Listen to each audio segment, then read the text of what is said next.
You're standing on Gary's lot on a Saturday morning in a flannel that's been through the wash so many times the plaid's gone soft, and a $9 digital watch you bought at a gas station 11 years ago, back when the band was still one piece instead of held together with a twist of wire. Gary's been selling boats here for 19 years. He's good at his job, which means he's good at reading people in about 4 seconds, and what he reads on you is simple. Flannel, cracked watch, an older truck parked crooked near the entrance. Not a browser exactly. Just not someone he needs to work hard for. He opens at $61,000 for a boat you'd already researched down to the serial number. You ask 2 questions, both quiet, both specific. The kind of questions that don't sound like negotiating tactics because they aren't performed, they're just what you actually want to know. Gary answers them straight, no upsell, no extended warranty pitch, no while you're here package.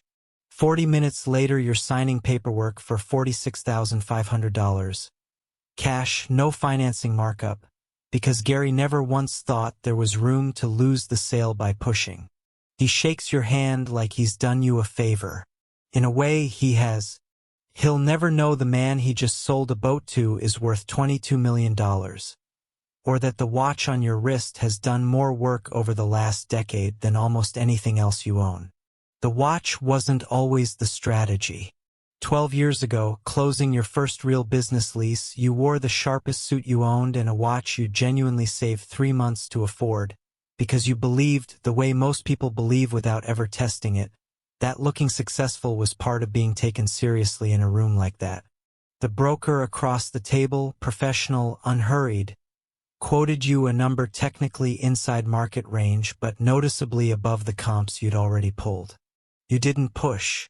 Something about the suit, the room, the whole performance of having arrived made pushing back feel almost beneath the version of yourself sitting in that chair. You signed at $4,200 a month more than you'd budgeted. 6 months later, negotiating a second, larger space, you show up differently. Not by accident this time, but as an actual experiment. Same flannel you'd wear to run errands, same watch, the older truck instead of the car that matched the suit. The broker this time, a guy named Terry, spends the first 10 minutes explaining lease terms slowly, the way you'd explain something to someone you weren't sure would follow it. You let him. You ask the same kind of plain, unhurried questions you'd later ask Gary. You walk out having negotiated $3,100 a month below his opening number, for a space nearly 40% larger than the first one. You sit in the truck afterward and do the math twice, because the gap between $4,200 more and $3,100 less didn't feel like it should be explained by anything except the 2 decisions you'd made about what to wear. You don't turn it into a philosophy right away. You just keep testing it the way you'd test anything that kept producing the same result. Not lying ever. If someone asked you a direct question about money, you've never once told anyone you couldn't afford something you could. Just no longer handing out the visual signals that invite a bigger number before a single word gets exchanged. 9 years pass. Gary sells you 2 more boats in that stretch, never once recognizing you as anything other than the flannel and cracked watch guy who asks good questions and pays cash. The business grows past anything you'd have predicted the year you signed that first overpriced lease.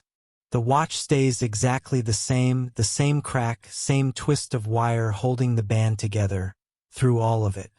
Priya, who's handled your books for 6 years and doesn't impress easily, brings it up once, almost as an aside, sliding a year-end summary across the desk.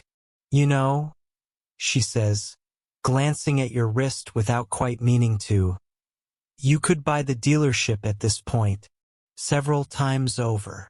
She says it the way you'd mention the weather, mildly, not really expecting a reaction. That's exactly why I'm not going to start dressing like it. You tell her and she laughs, but you both know you mean it. The strategy has a cost, and it doesn't show up on any spreadsheet Priya's ever handed you. It shows up in a school parking lot on an ordinary Tuesday when your daughter, 13 now, old enough to have started noticing things she didn't used to notice, asks quietly why you drove the ugly truck, instead of literally anything else, in the specific tone kids use when they've already clocked exactly which cars in the lot belong to whose parents. You don't have an answer that fits in the 30 seconds she's willing to stand still for. It's just a truck, doesn't cover 12 years of a deliberate financial decision, and you're honestly not sure 13 is the right age to explain the rest of it. The watch, Gary, the lease, the whole quiet architecture underneath a life that looks, from the outside, like it's doing fine but nothing more. You get in the truck. She's quiet the whole ride home, and so are you, and there's no version of this particular Tuesday where the boat discount or the lease savings makes that silence feel worth it. It just sits there, alongside everything the strategy has actually bought you, the way two true things can both be true in the same car at the same time without canceling each other out. A few months after that Tuesday, you're back at the dealership, just looking, not buying, when you notice a couple a few aisles over, early 30s, dressed the way you used to dress 12 years ago, being walked through numbers by one of Gary's younger colleagues. You catch pieces of it without trying to. An extended warranty, premium detailing package, a monthly payment that sounds high for what they're actually looking at. You know exactly what's happening to them because it's the same mechanism that saved you close to $333,000 over a decade, running now in the opposite direction against two people who very likely can't absorb it the way the room seems to assume they can. You could walk over right now and simply tell them the number's negotiable, that the warranty's overpriced by a factor of 3, that they're being read exactly the way you spent a decade learning not to be read. 90 seconds, maybe $5,000 saved on the spot. You could also just quietly pay the difference yourself and never say a word. It would cost you less than the boat cost Gary's dealership in gas this quarter. You do neither. Once the salesman steps away to run paperwork, you strike up an unrelated conversation with the couple about boats in general, nothing pointed, and somewhere in the natural drift of it you mention that dealership financing is almost always negotiable, that warranty markups have real room in them, and that it rarely hurts to ask for a callback quote from a competitor before signing. You don't tell them what you're worth. You don't tell them how you know. You just hand them the one piece of leverage that actually matters and let them decide what to do with it. They come back from the finance office having negotiated the warranty down themselves and skipped the detailing package entirely. You're already back at your truck by the time either of them thinks to look for you. You think about it on the drive home, not the couple specifically, but the choice underneath it. You'd learned, a long time before that Tuesday with your daughter, that the moment someone underestimates you isn't really an insult.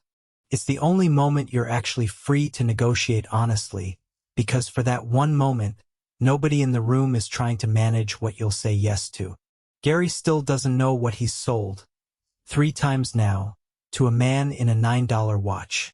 He probably never will, and that was always the entire point. Not the money by itself, though the money is real and it's added up to more than most people would believe.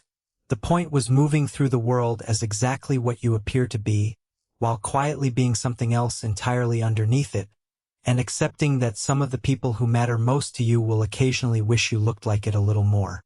The truck hits a pothole on the way home the way it always does at that one turn you keep meaning to report to the city. You don't fix the truck. You don't replace the watch. Somewhere behind you on a lot you'll probably visit again in a year or two, Gary's already forgotten what you were wearing.